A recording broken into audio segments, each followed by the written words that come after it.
Hey YouTube, we're going to do a follow-up video through the testing a shuffle bowler 6-digit display in a Williams pinball system 3 through 6, and I've actually gone through and swapped a couple of these already. So these two, player 3 and 4 on blackout here, have already been swapped and they're working. So I'm going to go through kind of the technique that I decided to use.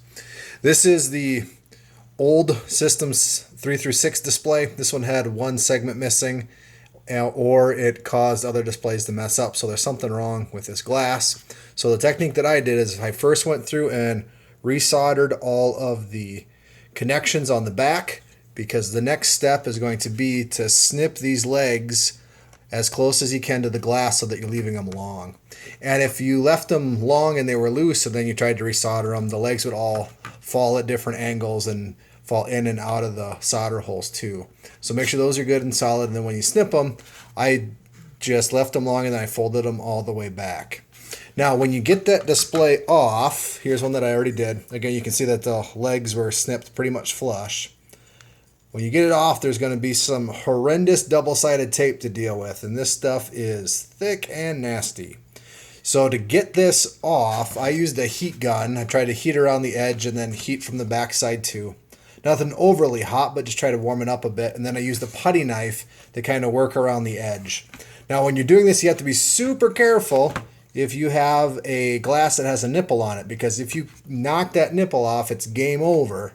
And it probably doesn't matter on the bad display that you're replacing, but if you knock that nipple off of your good display, then you're going to be in trouble. And maybe you'll be lucky enough to have the style of glass that doesn't have a nipple at all, because then things are a little more forgiving. But when you're using a putty knife, you have to be extremely careful. I've seen guys on construction sites almost lose their fingers with putty knives. It's not because they're sharp, it's because that when they're pushing and they slip, then it becomes sharp. So be really careful. You have to really watch out for your other hand. So if you're right-handed and you're pushing with the putty knife, you have to watch out for your left hand that's trying to hold the circuit board. So just don't cut your fingers off with a dull putty knife. But once you get that pried up and kind of work your way around. So I think I went down this side and then came across from this side, then carefully went up here and then pried it off. And then you'll have to just throw this part away because you don't really care about that. But the other side of this, I don't have a good one to show you right now, but the actual circuit board that you need to reuse will look similar to this, where you can see where it's kind of left some on the glass and left some on the PCB. You're going to want to clean that up.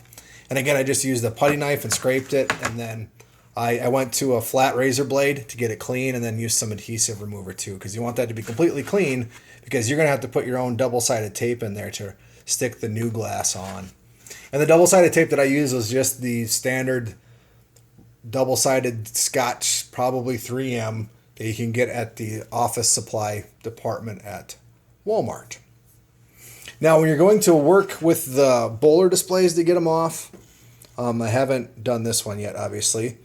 But the first thing I did is I went through and I just desoldered all of these with this desoldering iron and got the holes cleared. And then this little fingerboard is just held on with double-sided tape circles here, so I heated those up.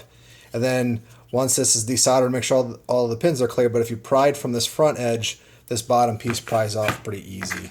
And then that's what this looks like when it's all off.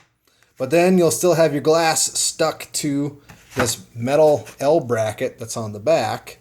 And again, you're going to be left with kind of a mess of double-sided tape. So luckily on this particular one, most of the tape was left behind here, but then there was still some on the back side of the glass. And again, I don't have a nice cleaned off example because they're already installed in testing. But you're going to want to use a razor blade and clear off that back. And again, if you have a nipple, you got to be careful that you don't hit that nipple and then ruin the whole process. So then once these are both cleaned up, then you can restick it to the new board. And to make that soldered connection again, the legs that were on this are just barely long enough to reach. And I wish they were about 1/8 of an inch longer, because I would have just soldered these directly to the board.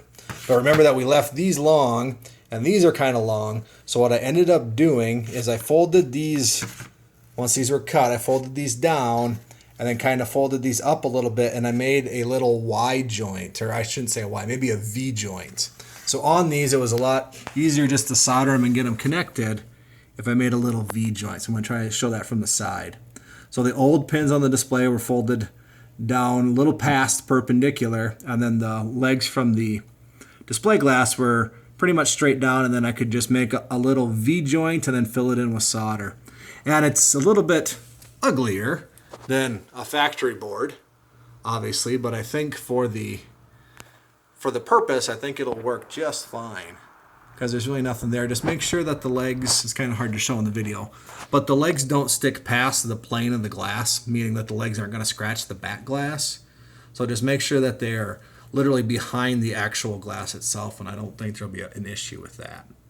Should also make it easy if I ever needed to take one of these glasses off and maybe swap it over there. It should be pretty quick to desolder that with those pins still long. It kind of leaves you with a little more flexibility of what you want to do with that maybe down the road if you don't end up needing this as a spare display.